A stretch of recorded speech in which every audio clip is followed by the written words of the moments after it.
Back with the Get Out of Debt Guy. I'm Steve Rhode, the old, original, authentic, aged, bald Get Out of Debt Guy. And with me, as always, is Damon Day, the new, fresh, sweet smelling Get Out of Debt Guy. Hey, say hello, Damon.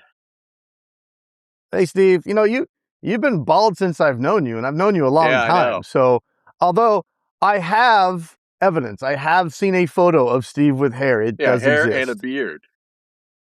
Yeah, I mean, he just had it all Oh, going on, and then he just said, yeah, "Nope, I'm done with yeah. hair. I don't like No. hair." What happened was God said to me, no more head hair for you, but all the ear hair you want.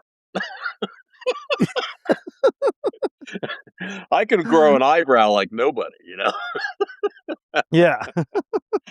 Oh, all right. Well, if you let it grow long enough, you could Yeah. comb up and over. No, when I was much, much younger, I saw a guy get caught in the wind with a big comb over. And, and Oh, I poor think I was guy. like 9 years old or something. And I made a mental note back then. Nope. That's some pretty forward thinking for a Well, the 9-year-old. guy's comb over hung down to his shoulder on one side. It was ugly. Toupees have come a long That way was a these long days. time before Hair Club for Men. Yeah.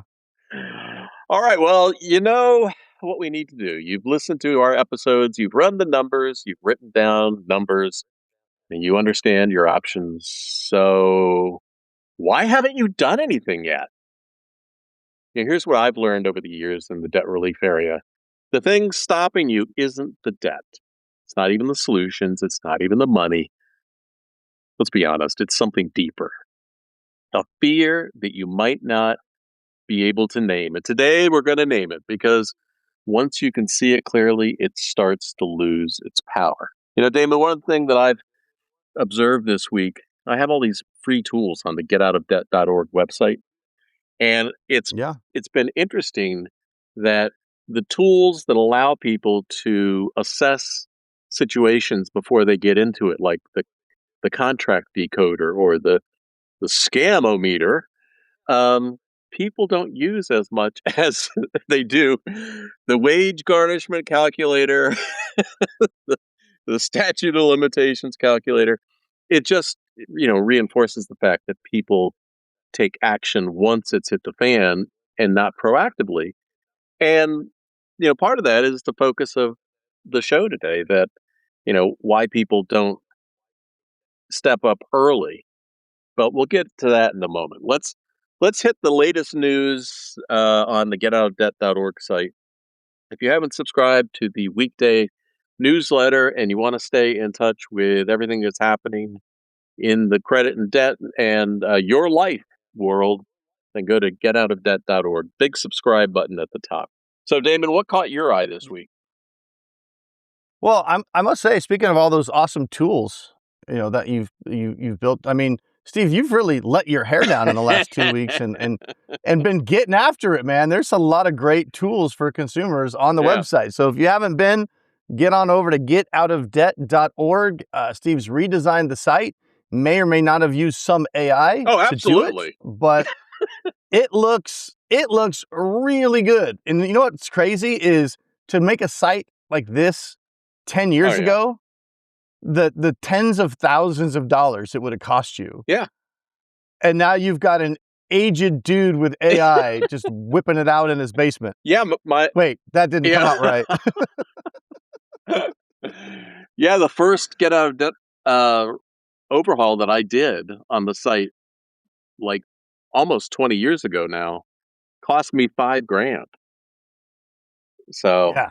And that was $5,000 right. 20 years ago. So that was like $8 million in today's Yeah. money. Well, I think the math is correct. You might want to check I it. think might be 16 and a cheeseburger, but Yeah.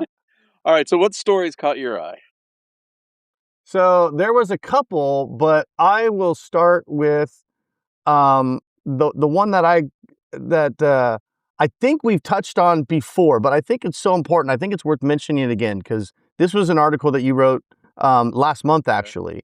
But the headline is 73% of credit Yeah. card debt is from essentials, not overspending. And the article talks about the $1.2 trillion in credit card debt. And the fact that most of that is not because people are just willy-nilly taking Right. vacations and just going out to eat, 50 times a week or anything like that. It's that just life in America has gotten so expensive that people have had no choice but to put this stuff on cards for groceries and gas and car repairs and things like that. And I think it's important to keep mentioning because it's going to tie into what we're talking about today, the fear and the shame and I'm a failure and I have this debt. And a lot of it is not, again, because you're just out there overspending. It's just Mhm. this inflation and the fact that your dollar is going, less and less and less. And so you're not really increasing your Right. lifestyle. You're just trying to maintain a lifestyle in an increasingly expensive world. People who find themselves sliding into problem debt and waking up with that fear and shame one morning are not bad people. This stuff happens. And I think the biggest tragedy is not that someone finds himself in trouble. You don't judge people, I don't judge people. You've been there, I've been there. The biggest tragedy is saying I'm going to deal with this tomorrow or, not really looking at options on how to deal with the situation as proactively as possible. Like, for example, before I forget, like reaching out to you and having a free call. Go to Damon Day,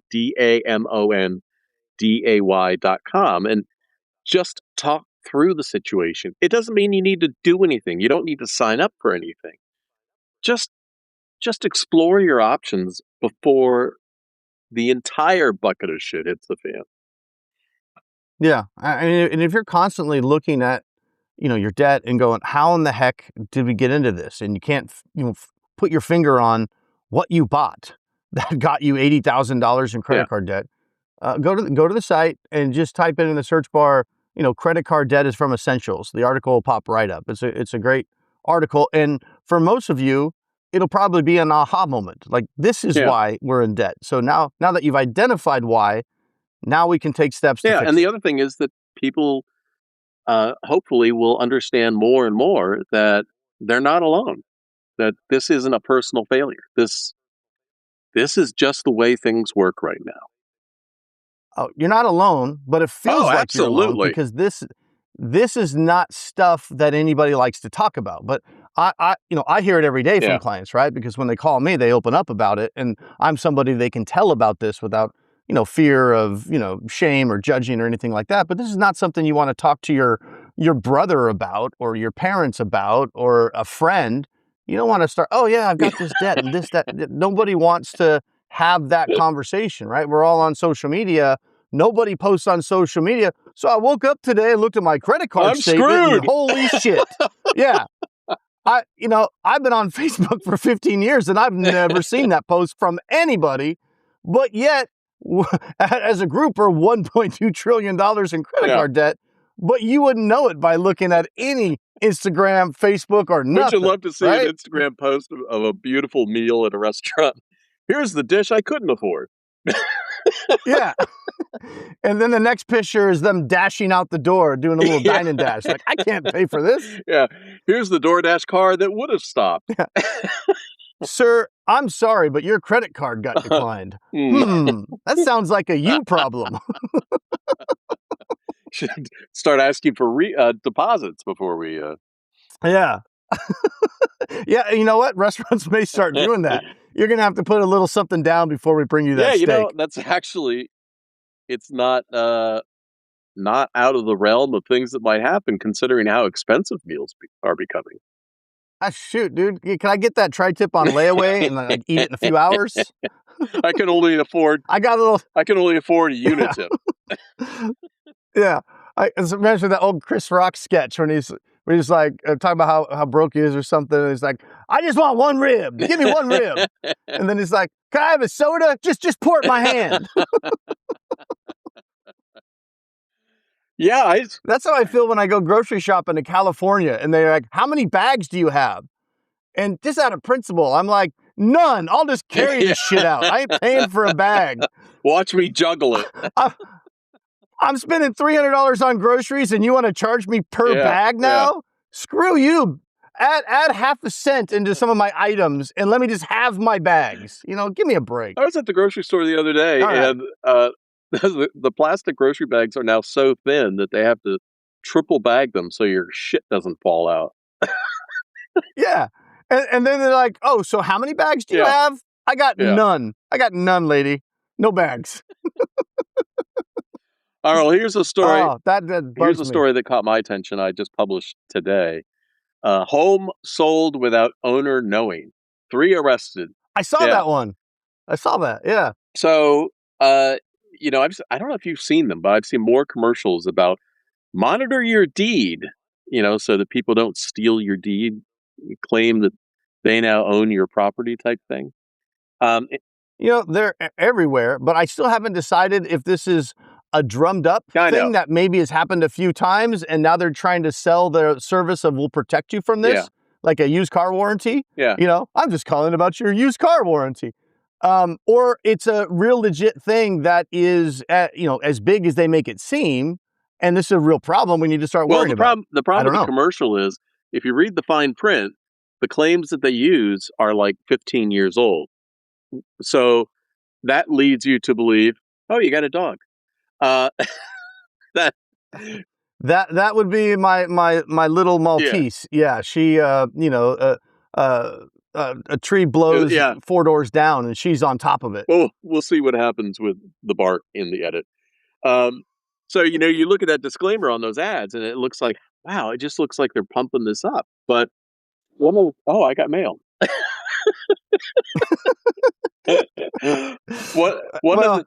When we hit 300 subscribers, I don't know how many subscribers we have in the podcast, but when we hit enough, maybe we should get a real studio. Maybe not.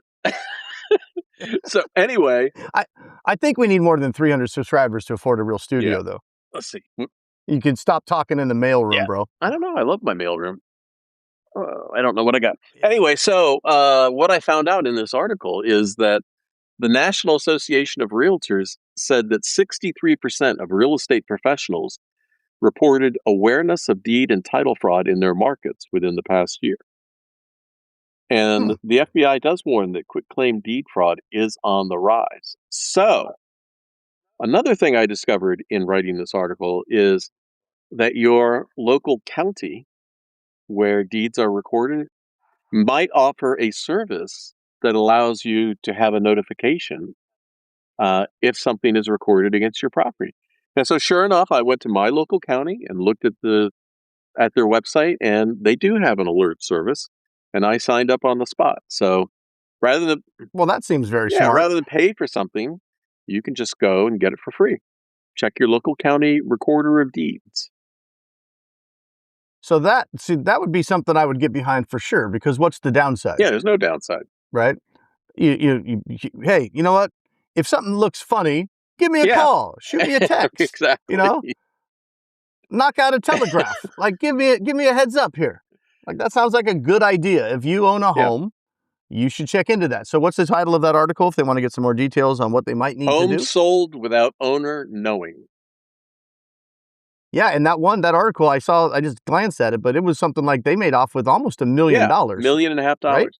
And what was clever about this particular thing was it involved somebody in the mortgage industry, a real estate broker. It was all well orchestrated, but the people who did this were not like 20-something. They were 63, 50, and 46. Well, I mean, you're old and you're like an AI guru all of a sudden. So just because you're old doesn't mean you can't figure out new stuff. The 54-year-old is still on the run. They haven't caught that person yet. But smart. Well, you could do a lot with $1 million. He might have just disappeared himself. In fact, the article does say be wary of title lock services because these monitoring services charge monthly fees for something you can get for free. So what do? They charge you a fee and then they just go to your local recorder and put an alert on and then link it to their number or what? Could be. They're like, we're gonna charge you $30 a month to make one phone call I for mean, you. you could actually do it pretty easy with AI because somebody signs up for the service. All you have to do is just generate an agent to go out and search that record once a day. Or you could do what like a lot of these debt settlement companies do that pretend to have, attorneys working for you, is you just have a pro rata refund and they just play the they play the Yeah, odds, and anything that you get sued on, they refund you on that yeah. account, and they just make money hand over fist on the accounts that you don't get sued on, even though they didn't do anything. Was there another article that caught your attention? There was, there was, and now I'm going to choke to death. So there was two other articles, Steve. Do you want to jump into the robocalls worth potentially $1,500 each, or do you want to talk about Rent a Rent a Tribe? Tribe, please, for 500. Rent a Tribe. Rent a Tribe just sounds fun. That sounds like a whimsical thing. How do you rent a tribe? So this article was a lender was sued under RICO. Shit just got real. Um, for alleged Rent a Tribe payday scheme with 700% APR. And this is talking about those horrible, horrible tribal Yeah, loans, right? Where the tribes are not subject to the same rules and regulations that non-tribal lenders are subject to. Things like charging 700% is illegal for anybody other than a tribe, right? So what these lenders apparently are doing is renting a tribe. Like, hey, let's partner up. We'll do all of our lending through you yeah, guys. You guys don't have to do anything, but we'll just break you off a piece. And then we'll start charging rates that we could not charge if we didn't rent you yeah. guys. So they're borrowing But the tribes. reason is because um, sovereign immunity. So tribes claim that they're not subject to federal laws because they are sovereign nations, and that's how they try to get around it. Yeah. And the bottom line is these loans are so if you're in a spot where you feel like that your cash flow is so bad that you are, figuring, well, I'm going to just get this loan. Because everybody that gets these loans knows they're Hmm. bad, but they somehow get themselves in a spot mentally where they feel like, okay, I know that's bad, but I'm just going to get it because I need this cash for the next few things. And then next week, I'm going to turn the corner. I'm going to get this paid off. And it never works like that. Once you get into this, you're stuck into it, and it will just bleed your cash flow until you either go bankrupt or you stop paying them or you try to hide. It's not going to end well. At best, you're delaying the inevitable for a couple more weeks, maybe a month or two. But if you're at a point where you feel like you need a loan like this, where the terms are so bad that a regular lender can't do it, just call me Yeah, first. that's Let's right. talk it through. There's going to be some other options that we can probably look at that don't involve you signing up for something that's 3, 4, 5, 600% interest rate. That's not what you want. And this is I thought 30% is like, oh my gosh, what is 30%? And these guys are like, hold my yeah. beer. Well, and this is another one of those situations where people are afraid or ashamed to reach out, and so they don't ask for help. But with most of these rent a tribe um, loans, they are unenforceable under most state laws if you just, raise a complaint or put your hand up or whatever.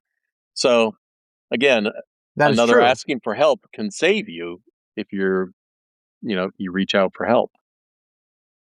Yeah. So a lot of times or I shouldn't say a lot of times, but sometimes there's ways to get out of them. But it's kind of like a timeshare. It sounds like, okay, it's something you need. And then nobody ever's like, I'm so glad I bought that timeshare 10 years ago. Like, I've never Yeah. heard that. Like, it's just, the way I look at it is if they have to fly you out to some exotic location and have professional salespeople wear you down for 3 days to say yes, how are you, the normal average Joe, supposed to resell that when you're Oh done with yeah. it by putting it on a website and hoping somebody's just going to come across it and want to buy it? It's not going to happen. You had to get flown out somewhere to be convinced to buy it. And you're never going to be able to resell it. You're stuck. Don't get timeshares All either. right. I don't know how I got to timeshares. I don't know. Rent it, tribal loans and timeshares. Just Just say say no. no. Okay. Your choice Yeah. now. Do you want me to talk about the states with the most consumer debt or the car repossession that happened with the mom and child inside. Um, yeah, I think Maine was the state with the most, if I remember the article, it was the most consumer debt. But the repo with the child and the mom sounds fun. That's this happened in take a wild guess, Florida. Um, No way.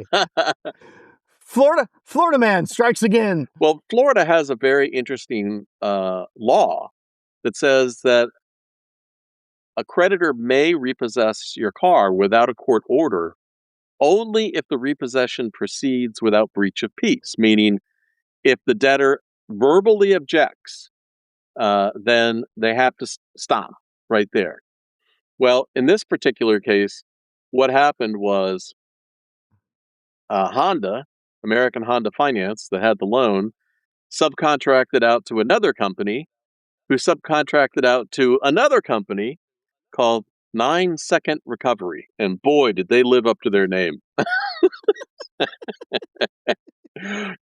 Will you look at this? Will you look at this right here? According to the complaint, so the title of this article is Honda Repo Agents Towed Car with Mom and Child Inside. So, But did they say stop? oh, yeah.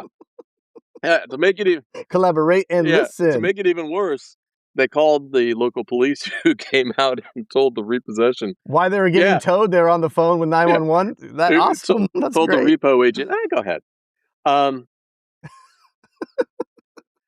So, as it says in the post, when repo agents hook a car with a mother and child inside and keep going after she says stop, that's not debt collection. That's recklessness, and the law is clear. I think it's kidnapping, actually. I think it would meet the definition. Yeah. So the story is this mother drove home in her Honda Pilot, and she parked at her home, and she pulled into her driveway, dropped her son off, and then backed into the street while waiting for him to move his bicycle. A spotter for the repo company drove into her driveway and blocked her from re-entering. So pulled in front of her. And then a second agent arrived in a tow truck, hooked up, and lifted the occupied vehicle with the woman and her daughter inside. As you can imagine. So it gets worse. So the son got abandoned in the driveway? Yeah. Holy shit. Now them's fighting words at that point. She immediately objected and repeatedly told the agents to stop, and the agents continued with the repossession despite her objections. This should be jail time. Literally, can you imagine the mother in that situation? She can't get out of the car. Her daughter's in there, and now she's getting pulled away. And I don't know how old her son is, but he's moving his bicycle, so he's probably not that old. The house is probably locked, so the kid's stuck out front as the mom gets towed away with the mom and the sister. I mean, there should be jail time here. All right, so people can go read the article. All right. Wait! Don't leave me hanging. Did they damn go to jail? No, they didn't go to jail, but this suit was filed yesterday or today, so it's brand new. So, like the mother, I'm going to have to leave you in hanging. Florida. In Florida, can you stand your ground while your vehicle's being towed? I'd be shooting. I got my kids being abandoned in the front yard. I'm shooting. It's Florida. It's possible. Yeah, well, so I'm sure she had a gun in there. It's Florida. I heard somebody say once, why does all the crazy shit happen in Florida? And the answer to it was, the weather's nice. Florida man. Something in the water. All right. So enough of the news. If you want to get the daily newsletter, getoutofdebt.org. All right, Damon, let's get back to talking about the subject for this show. We're going to talk about the shame that people feel and the fear when they run into debt. I mean, if you feel like you're earning good money, you have a high income, the only thing that's different between you and somebody who's just getting by is you have enough income that you're able to string it out further and get yourself in deeper. And so you often don't reach out for help before the numbers are really, really big. So the fear is If I admit this is real, I have to admit you're a failure. You're not a damn failure. You're just somebody that Yeah. got yourself in a situation, oftentimes for reasons beyond your control. And, I think we've talked about it many times, but a company that finds themselves, a corporation that finds themselves in these situations is applauded for doing the right thing and stepping up and taking action. And people, individuals that find themselves in difficult situations, again, beyond their control, um, are, you got the Dave Ramseys of the world and others that try to spread fear and shame, and somehow that's a moral failure. It's not. Oh, remind me before this podcast is over. I got to share the client's Dave Ramsey story from Oh, last well, night. I'm you sure might he as well wouldn't do it mind me right now. sharing it. So I had Steve and I always joke. I get long-time listener, first-time callers, and it's people call in for my help, and they're, oh, I've been listening to you guys for a while. Anyway, I'm sure he won't mind me sharing the story, but we were talking about different options, and I mentioned looking at Ramsey's solution, just kind of going through all the different options. And he's like, oh, I know how you guys feel about Dave Ramsey's strategy. I've been listening to you guys for a long time. And he goes, I've been trying that for 4 years and it's not working. I need a different strategy. He goes, I even did the whole get a roommate thing. And he goes, you know what happened when I got a roommate? The guy wasn't paying his rent, so it made it worse. He goes, it took me 4 months to finally get him out. He goes, I'm not doing that again. Just made the problem worse. He's like, I just turned into a debt collector Yeah. overnight because I got this guy living in my house that's never paying his rent on time. Just costing me money. So sometimes get a roommate is just not the answer. Well, and that you bring up a great point, which is if you launch into a program like, we just use Dave Ramsey as an example. There are plenty of others. Just because everybody knows who he is. So plenty of others, like that. But if you launch into a program like that and then you find yourself not being able to call in and, shout and everything else, that doesn't mean you're a failure. It just means, yeah, I wonder if they let people through on his radio show that call in and say, hey, I followed the advice. Yeah. I got a roommate and he wouldn't pay his rent. So now I'm deeper in debt. Can I get some advice? I wonder if those people ever even get through on that that's why show. they have call screeners. Yeah. Yeah. Oh, your problem is it didn't work? Hold on. Click. Yeah. It was, I mean, it was just not funny, haha, but it was just like, I tried that. I got the roommate and then he didn't pay the rent. I'm like, that could be a problem. Yeah. When you're trying to launch into a solution to a problem that's going to take 5 years of beans and rice and baby steps, tiny feet thing, and the odds are that it's just not going to work because life happens. I mean, if you just look at how much the economy has changed in the last 5 years, look at somebody that launched into that type of strategy 3 years ago, and then inflation exploded, and now all they've done is waste 3 years. Yeah, and not really even know why. They're like, my budget hasn't I'm a changed. failure. I'm making the same sacrifices. Exactly. And that's what we were talking about earlier, that article, 73% of credit card debt is on essentials. If you're, I'd say, you're slowly getting boiled. Like, you boil the frog slowly and they don't notice. I think it's going so fast now. We're all starting to notice we're getting boiled. It's not even a slow boil anymore. It's like I'm at Taco Bell. My burrito is $8. Right. You go get a cheese quesadilla at Taco Bell. It's like $6 or $7 for tortilla and cheese. Yeah. Like, what the hell is going on? Yeah. My wife went out to a fast food restaurant with a friend the other day for lunch, and I saw the charge come through, and it was $27. And she got home, and I said, "Oh, did you pick up Jane's lunch too?" And she went, "No." That's just for you? 20. I did the same. I was doing my keto day the other day, right? And I was like, okay, I can't have any carbs. And I went by this Greek, is it gyro or gyro? The answer is yes to both. Yeah. Yes, it is. Okay. So I was getting one of those things and I couldn't have the pita bread. So I got it on a salad, right? And it was good. It was a salad with all the gyro euro meat on there and an iced tea. And of course, they spin the thing around, so you feel Yeah. obligated to tip. So I tipped a little bit. The lady was nice. It's $30, Steve. For just you? And this was a fast food. Yeah, just me. And it's a fast food type place where you can, like, they have a couple of Yeah. tables. You can sit if you want to eat, or most people just get it and go out. $30. Damn. I was like, I should just go get a pizza. Forget this no carb thing. Moly, $30 Well, for a salad with meat as on an it. aside, you know how good that meat is, right? It Yeah. was good. I don't know if it was $30 good, Well, but it was good. when I lived in England, that was called Donner meat. Okay, and you could get a pizza with that on it, and that was Like after the reindeer? no, maybe Donner Donner. and Yeah. Blitzen. Well, no, you got Blitzen at that place, but I Hey, I'd rather eat the reindeer than be named after Jeffrey Dahmer's place. Donner, not Dahmer. Oh, Yeah. Donner. Oh, okay. Yeah. Okay. So right. anyway, they put that stuff on pizzas, and that is amazing. You're talking about the Yeah. lamb meat. They put it on pizzas. The Euro Yeah. lamb meat. Yeah, Okay. it's good. It's really good. But you can't. I've never found it here in the States. Hey, anyway. Well, you can get it at my place for $30. Yeah, hold the salad. Yeah. And then go next door and get a $15 pizza. Now you got a $45 meal with your Donner meat on it. Anyway.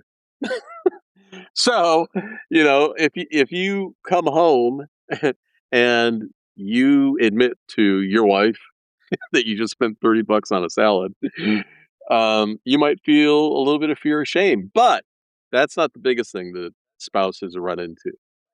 Over the years, all my decades of helping people, it's always been the hidden fear and shame of admitting what your financial situation really is. The biggest case that comes to mind is a guy I worked with decades ago who said to me, Steve, my fiance of 7 years said to me, unless we get married, I'm going to leave. And the only reason I haven't asked her to marry me is because I'm so ashamed about my finances.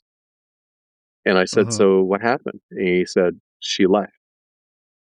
He just couldn't talk to her about it. Yeah. Yeah, you shared that story before. And it was like, the thing that you're doing to try to avoid the thing that you're afraid will happen ends up happening anyway. And it's worse. Yeah. So the thing I've observed over the years is it doesn't matter husband or wife, but whoever is hiding the debt, if you can come up with a plan, like you talked to Damon, you come up with a strategy and a plan, and then you go and sit down and have that talk with your spouse, things will be frosty for a little bit, but it is so much better to approach the other person with a plan than just a problem. And I will tell you from years of experience, you are not the only person out there who has a financial issue that their spouse is not aware of. It's actually fairly common, especially if you guys keep your finances separate and one spouse tends to be in charge of all the bills, all the spending, and sometimes people separate like that, where one would be like, well, I'm going to go out and earn the money, and then you focus on spending it. That's your kind of role here.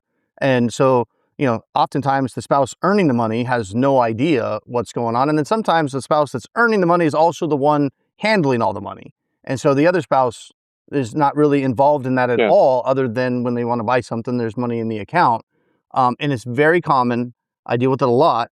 And I will say that they're going to find out about it eventually. They will. And the longer you wait, the bigger the problem is typically going to get. Because as much as you think it's hard to kind of keep that issue separate, and there's lots of reasons. I want to protect them. I don't want them to stress. There's nothing they could really do about it. Like, these are all things you think of in your head. But the longer you wait, the worse the problem is, the bigger it's going to get. And as hard as you thought it was to kind of maintain the status quo without them finding out, the bigger the problem gets, the more likely they are going to find out, especially if you get to the point where you can't keep juggling everything anymore. They will find out, and it's much better that they find out, like what Steve was talking about, when you go to them with, hey, here's what's going on, here's why it's going on, and here is my plan to fix it. You want to go to them with a plan, don't just want to dump a problem in their lap. You know, that's the worst thing you can do is, well, we're screwed. Here it is. That's not No.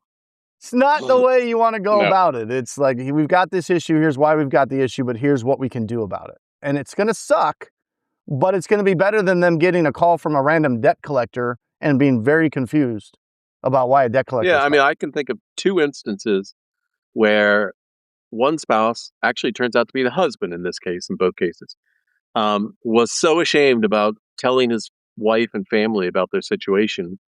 In one case, he came home and killed them all because he was so ashamed about his debt.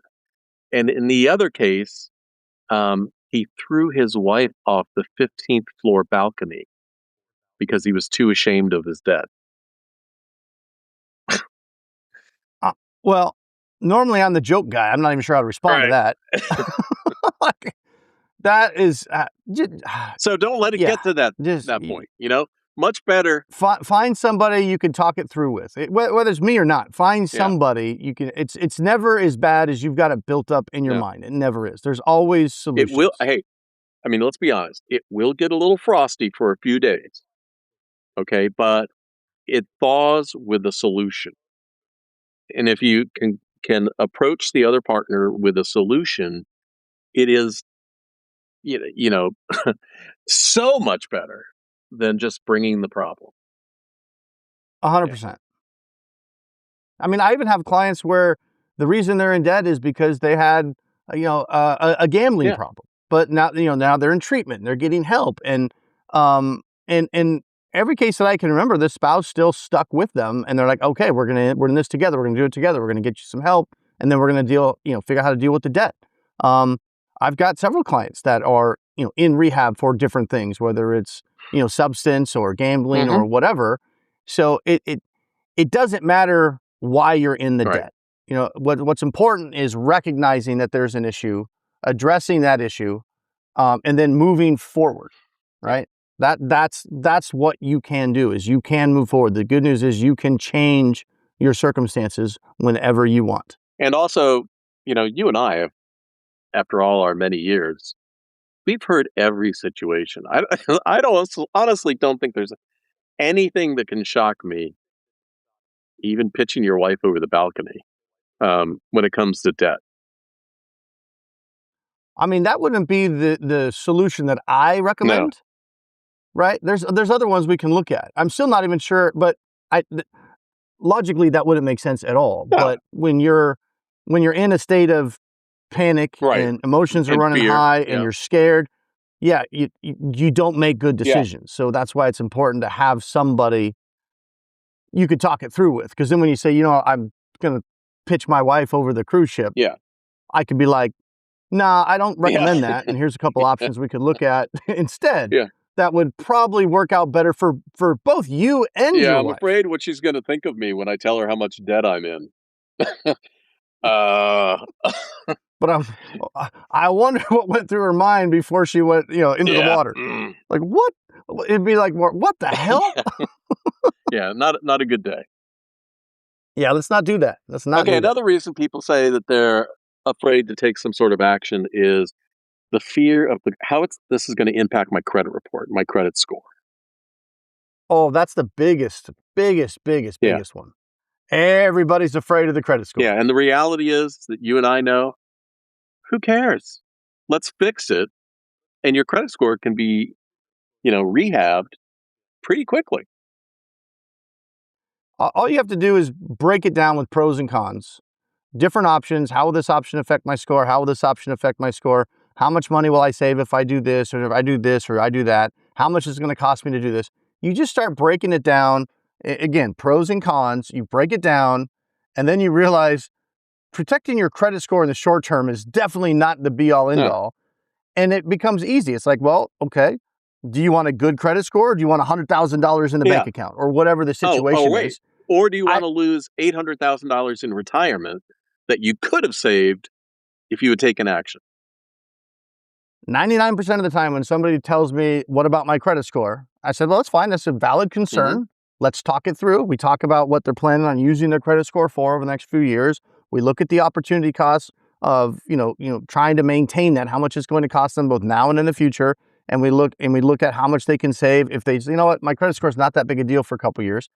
99% of the time I break it down and they go, oh yeah, my credit score is not worth that much to Right. me. Okay, that's Right. fine. Exactly. Let's just go ahead and solve the actual problem, because most of the time you trying to protect this number, this bullshit number, has made your situation worse. You've been trying to protect this credit score for years, so refuse to take any action other than I'm going to keep paying, I'm going to keep paying, I'm going to keep paying, and you get further in debt, further in debt, further in Draining the debt, accounts. and it will make you sick when you finally sit down and add up how much money you've spent, and I'm doing air quotes, protecting your credit score that's done nothing for you but allowed you to get more personal consolidation loans and get deeper into Right. debt.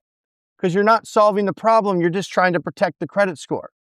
Yeah. Don't be a prisoner of your credit score. There are. Yeah, talk to me. I'll break it down for you. And again, I'm not going to beat you over the head with your credit score doesn't matter. In some cases, it does. In some cases, it actually does matter in the short term. So you create a plan for that. I have clients that come to me and say, hey, look, I've got all this debt. I can't afford it, but we're, in the middle of moving Yeah. right now. And my credit score is actually still pretty good. And in the next 3 months, we're planning on moving out of this place and we got to lease another No place problem. or No whatever, problem. right? Oh, okay. Well, let's not tank your credit score before you move. Let's just keep the status quo for a couple months. So it's not like if you have to address your debt, your credit score automatically tanks. Right. It's about coming up with a plan that fits your circumstances. And that's why I hate most of these debt relief companies, because they don't give a shit Oh no, about they your just enroll you. circumstances. They just care about making that commission and signing you up. And if it's a debt settlement company, they're not going to care about when you're moving or this, that, and the other, or your lease is up on your car in 6 months. That's a real issue. Hey, my lease is up in 6 months. And you know what? It's easier to get another car, whether I'm going to finance it or lease another one. It's easier if I have a good credit score. Okay, well, let's not cut off your nose to spite your face. Maybe we could do an early termination on the lease and get that transaction handled now. And then we can deal with your debt. Or maybe we need to wait 3 months, or maybe we need to wait 6 months. We come up with a short-term plan to get you through from a cash flow perspective, to get you through that point that you still need that good credit. And then we execute a strategy that gets you out of the debt. There's no one size fits all, but you have to talk to somebody that knows how the hell this stuff works. So I can explain to you, shameless plug, how we can do it and achieve what you want to achieve and ultimately get you on a better path moving forward. I guarantee you that no frontline credit counselor ever said, let's come up with a strategy that's going to, do that sort of thing and keep you protected before we sign you up into the program. 100%. You don't think they're going to say, let's come up with a strategy that involves me not getting a commission? Hey, I got bills too, bro. Like, no credit counselor, and I'm doing air quotes, or debt settlement salesperson is ever going to come up with a strategy that doesn't involve you giving them money right away. Ever. Because that's what they're there for. If they did, they get fired. Their job is to make money for the company, not help you out. So, some people would rather stay in debt forever than deal with collection calls, right? They're afraid of the collector. The anxiety and the fear and the stress, it's real. I get it. I was there at one point. You were too. But, what are you really afraid of? You're afraid of the unknown. So let's educate you about it. Let's make it known. I mean, debt collectors, when I started getting debt collection calls so I went bankrupt in 1990. So all my stories are old. But when I got debt collection calls in 89, and he was bald yeah, then. I was. And I had hairy ears too. But bankruptcy fixed that, right? Little Nair. Yeah. I could afford Nair after my BK. So when collectors started calling me back then, wait. PSA, because I was a young man back in those days. Nair is not recommended for the nether regions. I'll just say that. Don't ask me how I know, but I was in my early 20s. That would be a dumb move. It was, Steve. It was. Moving forward, I'm here to help, man. I'm a Well, helper. I just want to save you from the mistakes that I may or may not have made in my youth. yeah, don't do that. It burns, Steve. It Oh, I burns. can only imagine. No, you can't. You cannot. So let's. He needs some milk. What? He needs some milk. That's a meme, Steve. If you're not that old, right? Whenever somebody's hurting in trouble, you could shout, "He needs some Oh, milk." okay. No, I don't know that one. It's a Oh, okay. joke. Look I it don't know. up. Look it I up. was Google it. Chat I GPT it, was bro. disturbed you were talking about your nether regions and milk. That's Well, it was. You know what? It crossed my mind. I just need to dunk them. okay. So get back to collection calls. So I dodged the. Our show is one of one. Find another financial It's talking podcast. about Damon's nether I dare you. regions. Burning. Burning as bad as my desire to become debt free. Why does it hurt when I pee? Show me the way, Dave. Show me the way. This is some shit you won't hear on Dave Ramsey. Oh no. So I was, embarrassed, ashamed, dodged the calls at first, and I took the calls and they stressed me out. And then one day I realized, why don't I flip the script here? Why don't I just try to make the debt collector my friend? And it got to the point where the debt collector would call, and honestly, we would swap recipes. I'd start the call off with, hey, Jim, no, I What? still can't pay, but how's your day going? And, what hobbies do you have? I like to cook. How about you? Yeah, I actually swapped recipes with debt collectors. And here's the funny thing is that in 1994, so 4 years later, when I started helping people with debt, I would call back those old collectors and say, all right, Jim, look, I got a client in this situation. And I got the best advice, the best inside advice. It's, hey, look, it's like you. You've made friends at so many creditors, right? Well, I do, but I do this for a living too. Yeah. So I don't know if a consumer really wants to spend their day swapping recipes with a random debt collector. No, but the point is that I found a way to no longer be afraid. That's true. So that fear and shame was not driving my emotional thinking about what I could do about my debt. Most collectors are good people. Not all, but most collectors are good people and they're just doing their job. And if you're nice to them, they will be nice to you and helpful. I'm not saying they're not also going to be manipulative at the same time, but you could be nice and manipulative. Yeah, I mean, no I mean, it is their job. No debt collector ever solved an account by saying they were going to come over and take you out to dinner. Right? So, yeah, they're like, see, what?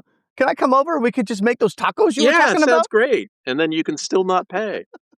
The biggest problem I think that people make is when they have a debt collector. Wait, are these tri-tip tacos? No, you can afford to pay, bro. They're unitip tacos.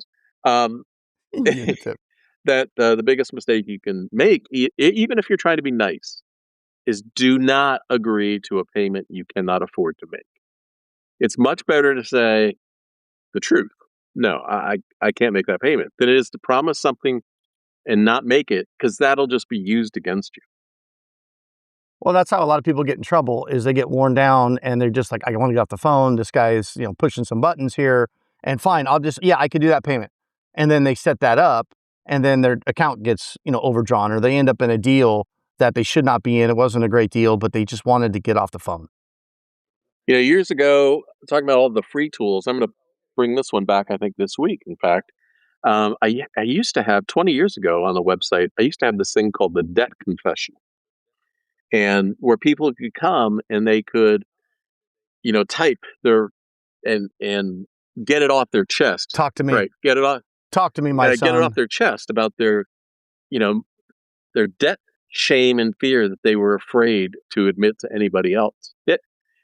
And 100%. people said, it really helped them feel better about doing it. And oh my God, it was so enlightening. And so just dealing with your debt, whether it's coming to the debt confessional, which this week, probably tomorrow, will be on the getoutofdebt.org site, uh, is real. And talking to somebody like Damon and coming up with a real plan is real, and it is actionable, and it will make your life better today. And I cannot recommend it enough.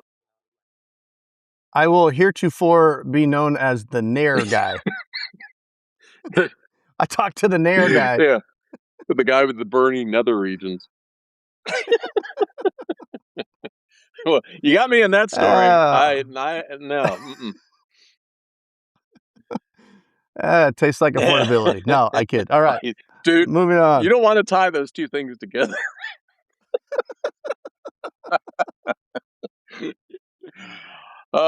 So next week we tackle the hardest conversation many of us will ever have.